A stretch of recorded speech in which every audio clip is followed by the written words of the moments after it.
2026 మన టాలీవుడ్ హీరోలకి బ్యాడ్ సంవత్సరమనే చెప్పుకోవచ్చండి. ఎందుకంటే నేననేది సినిమాలు విడుదలైన తర్వాత సినిమాలకు కలెక్షన్ రాట్లేదా? లేదా ఫ్లాప్ అయితున్నాయా? యావరేజ్ అయితున్నాయా? ఇది గాదు నేననేది. ఈ 2026లో నాకు తెలిసినంత వరకు ఇప్పటి వరకు ఏ సంవత్సరం గూడా మన టాలీవుడ్ హీరోలకి ఇంతమంది గాయాల పాలైనట్టుగా చరిత్రలో కూడా లేదనమాట. దాదాపు నాకు తెలిసినంత వరకు నందమూరి బాలకృష్ణ గారు గావచ్చు, గ్లోబల్ స్టార్ రామ్ చరణ్ గావచ్చు, జూనియర్ ఎన్టీఆర్ గావచ్చు, పవన్ కళ్యాణ్ గారు గావచ్చు, వరుణ్ తేజ గావచ్చు. ఇప్పుడు చెప్పిన అందరి హీరోలు గూడా అనుకోకుండా గాయాల పాలయ్యి వాళ్ళు చేసే సినిమాలు గావచ్చు, వాళ్ళు ప్రారంభించబోతున్న సినిమాలు గావచ్చు, కాస్తంత దూరమయ్యారని చెప్పుకోవచ్చనమాట. మరి ఇలా అనుకోకుండా గాయాలు జరగటం వల్ల అభిమానులు మాత్రం చాలా ఆందోళన చెందుతున్నారనమాట. అంతేకాకుండా చాలా మంది అభిమానులు వాళ్ళకున్న డౌట్ ఏంటంటే, ఇప్పుడు చెప్పిన అగ్ర హీరోల సినిమాలు ప్రారంభమైన చిత్రాలున్నాయి. అలాగే ప్రారంభం కాబోతున్న చిత్రాలు కూడా ఉన్నాయి కాబట్టి, మరి వాళ్ళ సినిమాలు అనుకున్న ప్రకారంగా రిలీజ్ అయ్యే అవకాశం ఉందా? లేదా? అని చెప్పి చాలా మంది అభిమానులు డౌట్ వ్యక్తం చేస్తున్నారన్నమాట. ముందుగా నందమూరి బాలకృష్ణ గారి గురించి మనం ఒకసారి మాట్లాడుకునేటట్లయితే, గోపీచంద్ మలినేని దర్శకత్వంలో ఎన్బీకే 111 ఈ సినిమాకి సంబంధించి విశాఖపట్నంలో షూటింగ్ చేస్తుండగా అనుకోకుండా బాలకృష్ణ గారు కాలు జారి పడిన తర్వాత అతని మోకాలకి గాయమయ్యి సర్జరీ చేయించుకున్నారన్నమాట. ఈ సంఘటన తెలిసిన తర్వాత నందమూరి అభిమానులు మొత్తం కూడా షాక్ అయ్యారన్నమాట. నందమూరి అభిమానులే కాదు, ఈ వార్త విన్న ప్రతి ఒక్కరు కూడా షాక్ అయ్యారన్నమాట. అయితే బాలకృష్ణ గారికి ఇది మొట్టమొదటి గాయమే కాదు. ఇంతకుముందు చాలా సినిమాలలో కూడా షూటింగ్ చేస్తున్న సమయంలో అనుకోకుండా గాయాలైనాయి. తర్వాత కొన్ని వాటికి సర్జరీలు జరిగినాయి. తర్వాత మళ్ళీ యథావిధిగా అతను షూటింగ్ అనేది చేసుకున్నారన్నమాట. అయితే ఈ సర్జరీ జరిగిన కాంచి బాలకృష్ణ గారు కోలుకుంటున్నారనే చెప్పుకోవచ్చండి. ఎందుకంటే ఈ మధ్య కాలంలో అతనికి సంబంధించిన ఒక వీడియో అనేది సోషల్ మీడియాలో వచ్చిందనమాట. మరి అతను షూటింగ్‌కి ఎప్పుడు ఎళ్తాడు? ఏంటని చెప్పి మనం ఒకసారి మాట్లాడుకునేటట్లయితే, నాకు తెలిసినంత వరకు నేను అనుకునేది ఏంటంటే, ఈ నెల చివరి వారంలో అతను షూటింగ్‌కి ఎళ్ళబోతున్నాడు అన్నట్టుగా తెలుస్తుందనమాట. డాక్టర్లు ఏం చెప్పారంటే, దాదాపు 4 వారాల పాటు బెడ్ రెస్ట్ తీసుకోవాలని చెప్పి డాక్టర్లు చెప్పారనమాట. అతి త్వరలో ఇంకా కొన్ని రోజులలో అతను షూటింగ్‌కి ఎళ్తాడు.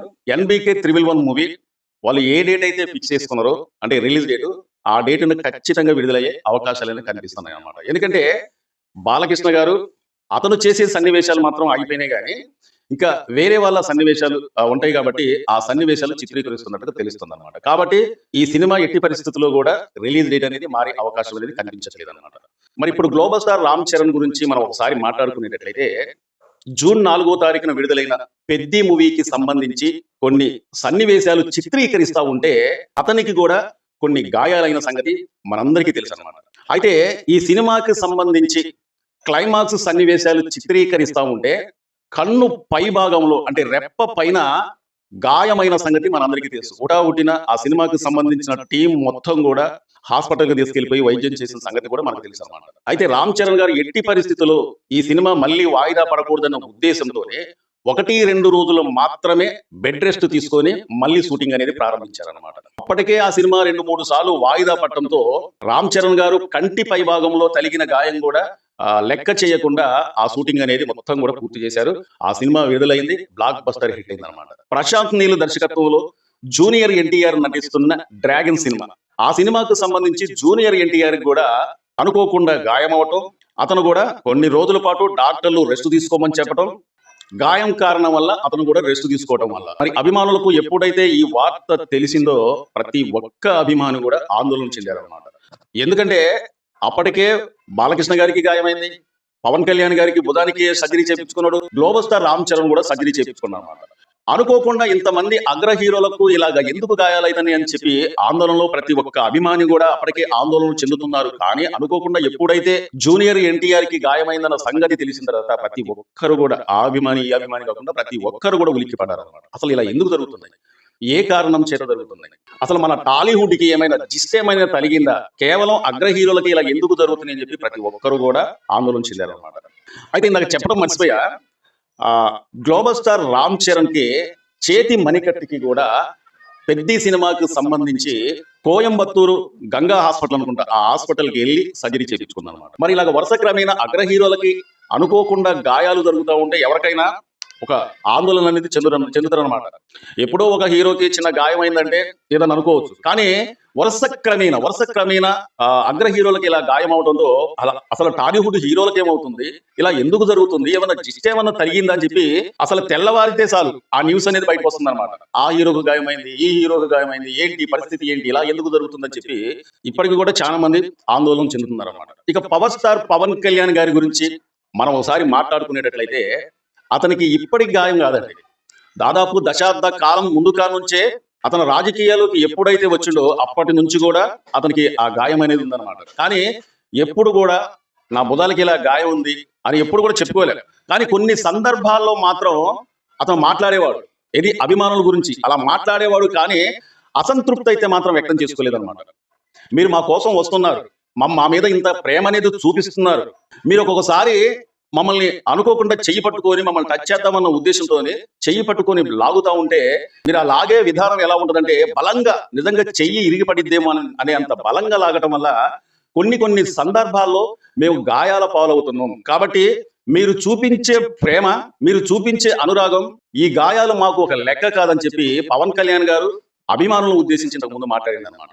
కానీ ఎప్పుడు కూడా ఇలా గాయమైంది, మీ వల్లే గాయమైంది అని చెప్పి బాధపడకుండా ఎప్పుడు కూడా కోపంగా చెప్పలేదన్నమాట. కానీ ఈ మధ్య కాలంలో అతని కుడి భుజానికి సర్జరీ అనేది జరిగింది. ఇప్పుడు అతను కూడా కోలుకుంటున్నాడు అనమాట. అంతేకాకుండా దాదాపు ఇప్పుడు సర్జరీ చేయించుకున్న భుజం మొత్తం కూడా క్లియర్ అయిపోయిన తర్వాత దాదాపు ఒక 3-4 నెలల తర్వాత మరొక భుజం సర్జరీ అనేది చేయించుకోవాలట. అయితే ఇక్కడ అభిమానులకి నేను చెప్పేది ఏంటంటే అతను త్వరలో ప్రారంభించబోతున్న ఓజీ సినిమా అనేది మరి షూటింగ్ అనేది ప్రారంభించబోతున్నారా లేదా అని చెప్పి చాలా మంది అభిమానులు ఒక డౌట్ అనేది వ్యక్తం చేస్తున్నారు అన్నమాట. దానికి సంబంధించి నేనేం చెప్తున్నానంటే ఒక భుజం ఒకవేళ సర్జరీ అనేది జరిగింది కాబట్టి పూర్తిగా అతను కోలుకోవాలంటే, అంటే అసలు ఇంకా ఏ ప్రాబ్లం లేదు అని కోలుకోవాలంటే 2 నుంచి 3 నెలల సమయం అనేది ఖచ్చితంగా పడుతుంది. కానీ ఇక్కడ ఏంటంటే 2 భుజాలకు కూడా గాయం ఉంది కాబట్టి మొత్తం దాదాపు ఒక 5 నుంచి 6 నెలల పాటు అతను షూటింగ్ కు వెళ్ళడేమన్నట్టుగా నాకు అనిపిస్తుంది అనమాట. గ్లోబల్ స్టార్ రామ్ చరణ్ సుకుమార్ దర్శకత్వంలో ప్రారంభించబోతున్న చిత్రం RC-17. మరి ఈ సినిమా ఈ సంవత్సరమే ప్రారంభిస్తారా లేకుంటే వచ్చే సంవత్సరం ప్రారంభిస్తారా అని చెప్పి కొంతమంది అభిమానులు కామెంట్ ద్వారా గడుపుతున్నారు అనమాట. సుకుమార్ సినిమా అంటే ఎలా ఉంటుందో మనందరికీ తెలుసు అనమాట. ఎందుకంటే అతను ఒక సినిమా పట్టిండంటే, అతని సినిమా ఒక సినిమా దర్శకత్వం వహించిందంటే 100% ఆ సినిమా బ్లాక్ బస్టర్ హిట్ కొట్టాలనే, కలెక్షన్ల పరంగా కూడా అత్యధిక కలెక్షన్లు వసూలు చేయాలనే ఒక ఆలోచనతోని అతను ఉంటాడు అనమాట. ఎందుకంటే అతను చేసిన ఇంతకు ముందు చేసిన సినిమాలు ఏ సినిమాలు చూసినా, ఎందుకంటే కలెక్షన్ల పరంగా కూడా భారీ కలెక్షన్లు వసూలు చేస్తాయి అనమాట అతను. ఎందుకంటే ఇంతకు ముందు మనం చూసాం పుష్ప 2. సరే పుష్ప సినిమా అనేది కాస్తంత కలెక్షన్లో కాస్తంత తక్కువైనా సరే కానీ పుష్ప 2 ఎంత హల్చల్ సృష్టించిందో, ఎన్ని రికార్డు సృష్టించిందో మనందరికీ తెలుసు అనమాట. దాదాపు 1700 కోట్ల పైచిలకు ఆ సినిమా కలెక్షన్ చేసిందంటే పన్నీకి, అల్లు అర్జున్కి అసలు యాక్షన్ పరంగా కావచ్చు, సినిమా పరంగా కావచ్చు, ఎమోషనల్ పరంగా కావచ్చు, ఫైట్ల పరంగా కావచ్చు, డైలాగుల పరంగా కావచ్చు, ఆ సినిమాలో అతని పర్ఫార్మెన్స్ కావచ్చు, ఏది చూసుకున్నా గానీ ఆ సినిమా మొత్తం కూడా హైలైట్ అనమాట కలెక్షన్ల పరంగా కూడా. మరి ఇప్పుడు దాదాపు అతను చేసే రాకా సినిమాకి 800 కోట్ల రూపాయలు బడ్జెట్ పెట్టి ఆ సినిమా తీసుకున్నారంటే అతను ఎంత పెద్ద స్టార్ అయిందో సుకుమార్ ద్వారాగా మనం ఒకసారి ఇక్కడ అర్థం చేసుకోవాలన్నమాట. అంతకు మించి ఉండాలన్న ఉద్దేశంతోనే గ్లోబల్ స్టార్ రామ్ చరణ్ నటించబోతున్న ఈ సినిమాను కూడా కాస్తంత ఆ కథకి ఇంకా మెరుగులు దిద్దుతున్నట్టుగా తెలుస్తుంది అనమాట. ఈ గ్యాప్ చాలు, దాదాపు ఆ సినిమా నవంబర్ లో ప్రారంభించబోతున్నట్టుగా తెలుస్తుంది అనమాట. ఇప్పుడు మనం మాట్లాడుకున్న టాలీవుడ్ అగ్ర హీరోలు కూడా ఇక అభిమానులు ఎలాంటి డౌట్ అనేది పెట్టుకోవాల్సిన అవసరం లేదు, త్వరలోనే షూటింగ్ వెళ్ళబోతున్నారు. ఇదండి ఈ రోజు వీడియో. మా ఛానల్ చాలా మంది చూస్తున్నారు కానీ సబ్స్క్రైబ్ చేసుకోకుండా చూస్తున్నారండి. మీరు సబ్స్క్రైబ్ చేసుకుంటే మమ్మల్ని ఎంకరేజ్ చేసినట్లు లెక్క. మీరు సబ్స్క్రైబ్ చేసుకోవడం వల్ల మీకు ఒక్క రూపాయి కూడా ఖర్చు అయ్యేదేమీ లేదు. ఈ వీడియోకి మీ అమూల్యమైన కామెంట్ తెలపండి, ఒక లైక్ చేయండి, మీ బంధుమిత్రులకు షేర్ చేయండి. మా వీడియో నచ్చితే సబ్స్క్రైబ్ చేసుకుని మరో వీడియో కోసం ఎదురు చూడండి. Thank you.